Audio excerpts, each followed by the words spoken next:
Okay, I'm going to show you how to create some dynamic looping now for your main character. Now, if we click on Biggles, you can see I've done a little bit to his costumes here. I've actually added another one. I've just copied his original one and I've changed it a little bit. And as you can see, what I've changed between the two is I added a little pair of headphones. Oops. And I've also added some smoke out the back, and I've changed the propeller to look like in a couple of different states here. What I want to do is loop between these two different things. You could have three of these to give the sense of a bit of motion.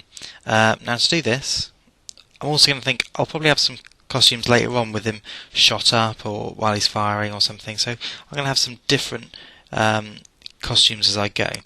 So to get these two to animate while he's flying along, first I'm going to need to set a new variable, and I'm going to call this flying fine. That's what I'd recommend as a good name for this variable.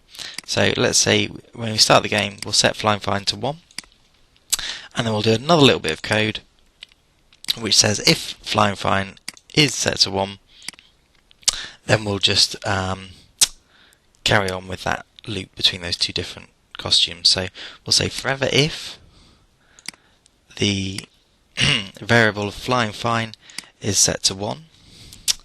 So let's get that variable, and then you can just click on it and drag and drop it in. Forever if that variable flying fine is set to 1, we want the looks to go from costume 1.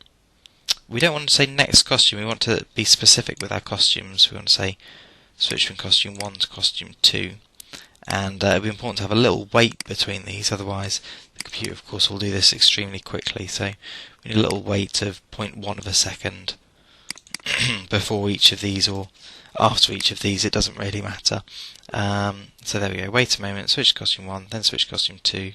In fact, there we go, I'll do it this way because then I think he'll probably start on costume 1 anyway, won't he? Well, he won't unless I tell him to, so let's do that. When the game starts, switch to costume 1, and then switch to costume 2, and then back to 1, and then do that loop whilst flying fine is set to 1. So let's test this. If we press the green flag, there we go, he's putting along there, and of course all my movement's still working as it should do. So if you've got a superhero, you might want their cape to flap a little bit in the wind.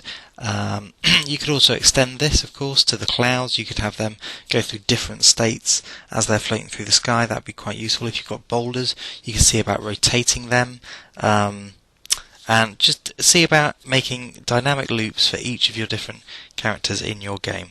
Okay, so I'd like you to do it at least on your character, but see if you can get it also on the clouds as well. Okay, away you go.